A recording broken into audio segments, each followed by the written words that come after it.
My program evolved out of my business. So about 12 years ago, I created a business called Mother Earth Essentials, which was based on my grandmother's teachings. I had a background in education, and before that, a background in cosmetics. And I never could understand, my grandma, when we were little, she would take us out into the woods a lot. We would go camping, we'd go berry picking. And she would become a different person when she was out in the bush. She knew the plants, like, just, it was really exciting to watch her because she was excited about them, and she was a different person than she was in town because she had lost three of her daughters to residential school, including my mom. And there was a lot of shame, there was a lot of fear, there was a lot of just negativity around her sharing that knowledge until she felt safe in the bush and she could share it. So I always thought that was really interesting, and um, it sparked something in me to want to know more about the plants. Growing up in a small town in Alberta in the 80s, there was really no outlet for that, for me to learn more after she passed away. So I went in, took some herbal classes through correspondence, and it wasn't quite what I wanted, and then ended up in cosmetology school. And I worked in spas and salons and department stores, all aspects of the industry and of cosmetics. And her teachings were always there. How come there's not, there's jasmine and vanilla and all these different scents and fragrances that they use in cosmetics and they use in healing products, but I didn't see any of our local. And there was so much a wealth of wisdom in there that I thought was being shortchanged, and I could recognize the racism and the shame still really apparent to me. And I guess I was thinking about reconciliation before it even was a word that I'd ever heard of, right? Because I thought this is a healing thing. So I started this business, I quit my teaching job, and I started making things like soap and lotion and teas. And what I noticed was my business was more an education. At that time, my labels would all have a teaching on them about the plants. So I felt like I was making products that served different purposes, good for the skin or good to drink, but also people going, hey, there's something more to this plant, like I would hear comments about sweetgrass, for instance, where people didn't understand what it was for. And by picking up this soap, they could read what the significance was. So it was shifting some ideas.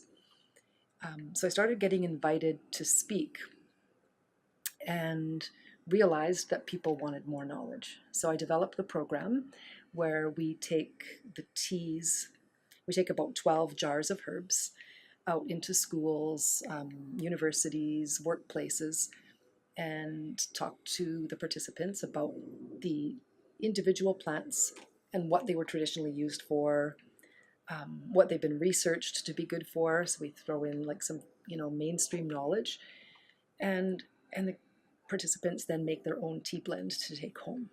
So a really simple program, but we just keep getting busier and busier, right? So that's sort of what happened. So it's separate from my business. It's just something that we've done with the schools.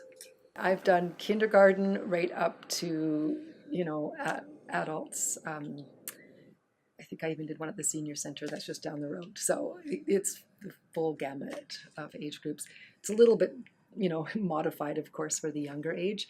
I find from about junior high up is probably really our target. Part of the original mission, or whatever you call your statement for my business, was reconnecting with Mother Earth. The students that I taught, I taught here in Edmonton. In grade 8, I met students that had never left Edmonton. And I brought them out to my acreage, and they were just running and excited. And I thought, these kids are deprived of being in nature, deprived of working with the plants. And you just seen a healing. The first time I really knew I wanted to start the business, I was teaching a health class. And I had brought in some of the herbs to my class at that time and before I started the business. And I let this one kid who had never made eye contact with me, he had never lifted his hat up. It was down and the headphones were on, and he hunched in the back of my class all of the time. And I brought the wild mint, and I, even though he was ignoring me, I still run it under his face so he could smell it. And he looked right up at me and looked me in the eye, and he said, "My cookum used to make this for me when I was sick."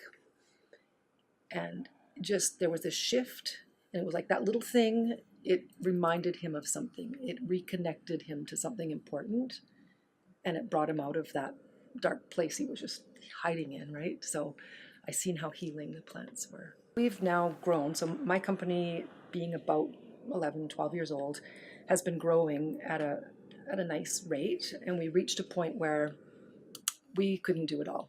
It was basically my niece and I doing everything in here, and for a while my sister. But we were doing everything from packing orders to making product to running the store, like everything. And we've managed to secure a wonderful partnership with Manitoba Mucklucks, which is another Indigenous owned company who shared a lot of our values. So that's been an amazing, we just started January of this year, but it's been amazing because we really, value what they do. And it's everything sort of shifting. So the education piece is something we want to expand on. We could probably be doing it every day, but we're both busy working. So we get a lot of requests that we actually have to turn away. So we have to find a way to allow this to grow the way we want it to, but we need help. We need people to help run it. We need, things like funding to get it off the ground. We have developed a little workbook that we supply to the students, but even getting those printed is expensive. So we need to take it from being an extra thing we can do on evenings and weekends when we're not working to finding a way to make it an actual program that can be running all the time. It is real education. It is talking about things that matter, things that kids need. I think our education system that we're in, from my perspective as a teacher, and part of the reason I couldn't teach, was developed to create, I might get in trouble for this, soldiers and factory workers. We got lineups, we got bells, we've got sit-in rows. And for that reason, I couldn't teach in a classroom. I found that was degrading and disrespectful to students, and I didn't want any part of it. And I think as a society, as a planet, we're evolving to something different. And I think that is Indigenous education that we need to be healthy in all our ways, spiritually, physically, mentally, and emotionally.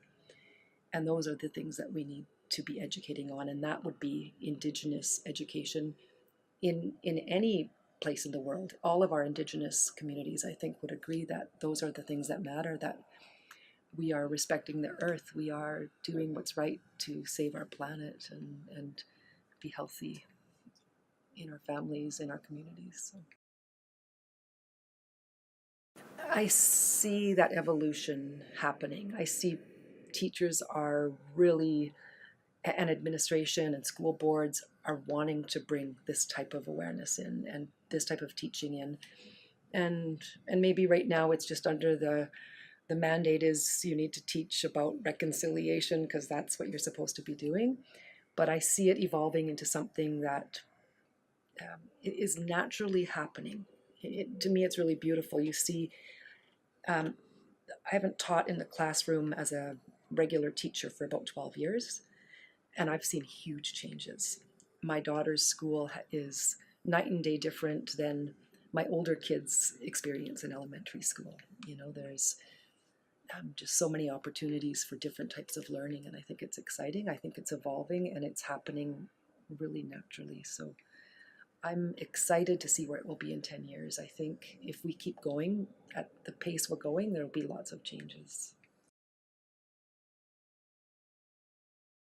People and support. And I know with Manitoba Mucklucks, who we're partnered with, they have a whole program that they've done exactly that, and it's called the Storybook program.